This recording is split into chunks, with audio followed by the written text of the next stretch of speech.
चारों तरफ देखिए एक बार, मतलब फोन की स्क्रीन से लेके स्कूल के नोटिस बोर्ड तक हर जगह कुछ ना कुछ डिजाइन दिखता ही है। बिल्कुल। हर चीज।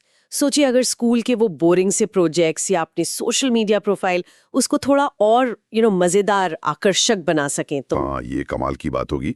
और इसी विजुअल दुनिया को समझने के लिए आज हम ग्राफिक डिजाइन की थोड़ी गहराई में जा रहे हैं। अच्छा। ये है क्या चीज, और स्टूडेंट्स के लिए, मतलब आप जैसे लोगों के लिए ये क्यों जरूरी है, इसी पर बात करेंगे। और हाँ, वो दो बड़े नाम है ना, फोटोशॉप और कैनवा, इनकी भी बात करेंगे। हाँ जरूर।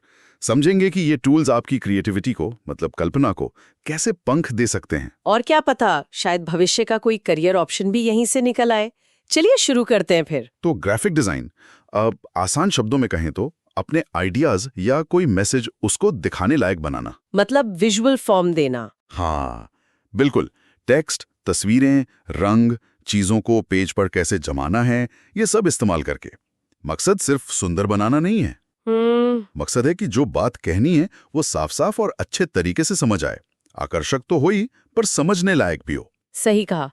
जैसे स्कूल में कोई फंक्शन है, एक सिंपल सा टाइप किया हुआ नोटिस लगा दो, कौन पढ़ता है? हाँ, कोई नहीं देखता। वहीं अगर एक बढ़िया सा रंगीन पोस्टर हो, डिजाइन किया हुआ, तो सबका ध्यान जाता है। स्टूडेंट्स के लिए तो ये अपनी क्रिएटिविटी दिखाने का एक जबरदस्त तरीका है। और सिर्फ क्रिएटिविटी नहीं, इसके फायदे भी बहुत प्रैक्टिकल हैं। सोचिए, स्कूल कॉलेज की प्रेजेंटेशंस कितनी बेहतर लग सकती है। हाँ, वो पावर पॉइंट स्लाइड्स। बिल्कुल। प्रोजेक्ट रिपोर्ट्स ज्यादा साफ सुथरी, पढ़ने में आसान लग सकती हैं।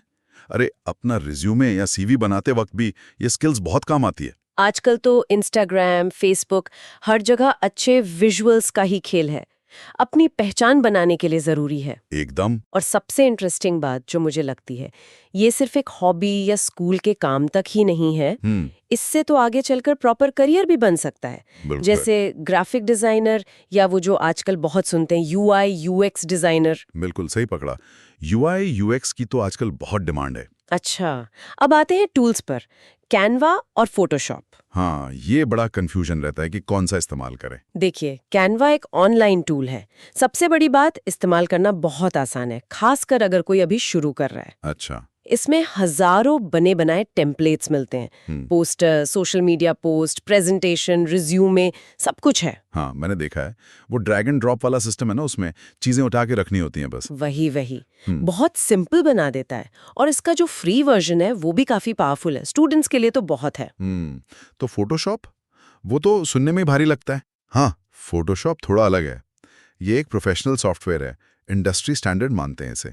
ओके। मतलब अगर फोटो में बहुत डिटेल में एडिटिंग करनी है, जैसे स्किन स्मूथ करना, बैकग्राउंड बदलना, या कोई बिल्कुल नया कॉम्प्लेक्स डिजाइन बनाना है, डिजिटल पेंटिंग करनी है, तो फोटोशॉप चाहिए। हाँ।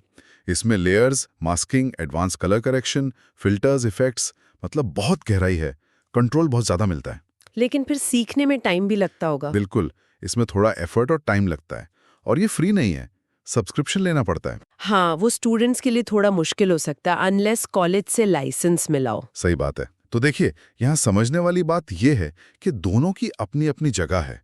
कोई एक दूसरे से बेहतर या खराब नहीं है, बस जरूरत अलग अलग है। मतलब अगर किसी स्टूडेंट को जल्दी से, मान लीजिए कल क्लास में प्रेजेंटेशन देनी है, उसकी स्लाइड्स बनानी है, या किसी क्लब इवेंट का पोस्टर बनाना है फटाफट, तो कैनवा बेस्ट है। बिल्कुल, कैनवा बढ़िया है। उसे कॉन्फिडेंस आता है कि हाँ, मैं भी कुछ बना सकता हूँ, बना सकती हूँ। रिजल्ट तुरंत दिखता है। और फोटोशॉप? और अगर किसी को डिजाइन में ही आगे जाना है, प्रोफेशनल लेवल की स्किल सीखनी है, बारीकियां समझनी है, तो फिर फोटोशॉप सीखना जरूरी हो जाता है। अच्छा, तो ये अपनी जरूरत और इंटरेस्ट पे डिपेंड करता है। एकदम। अब सवाल है, सीखे कैसे? हाँ, ये बताइए, शुरुआत कहाँ से करें? मेरा सुझाव है, कैनवा से शुरू करें।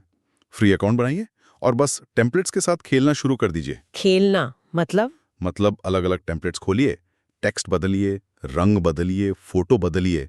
अपने स्कूल के किसी असाइनमेंट के लिए कुछ बना कर देखिए, या अपना रिज्यूमे या इंस्टाग्राम के लिए कोई पोस्ट। प्रैक्टिकल तरीका है। हाँ, इससे डिजाइन की बेसिक समझ बनने लगेगी कि चीजें कैसी दिखती हैं, क्या अच्छा लगता है। और अगर फोटोशॉप में इंटरेस्ट जागे तो फोटोशॉप का ट्रायल वर्जन आता है, उसे इस्तेमाल कर सकते हैं।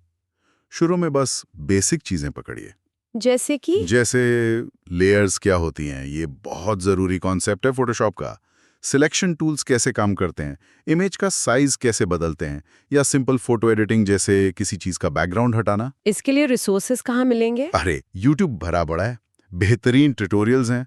कुछ चैनल जैसे PH Learn, Piximperfect, ये इंग्लिश में है, पर हिंदी में भी अब काफी अच्छे चैनल आ गए हैं, बस सर्च करने की देर है। सिर्फ टूल चलाना सीख लेना काफी है या कुछ और भी, मतलब डिजाइन के कुछ रूल्स वगैरह? बहुत अच्छा सवाल पूछा। सिर्फ टूल जानना काफी नहीं है, डिजाइन के कुछ सिद्धांत, कुछ प्रिंसिपल्स होते हैं, वो समझने जरूरी हैं। जैसे? थोड़ा आसान करके बताइए। जैसे रंगों का सही इस्तेमाल, कौन से रंग साथ में अच्छे लगते हैं, किस रंग का क्या मतलब हो सकता है।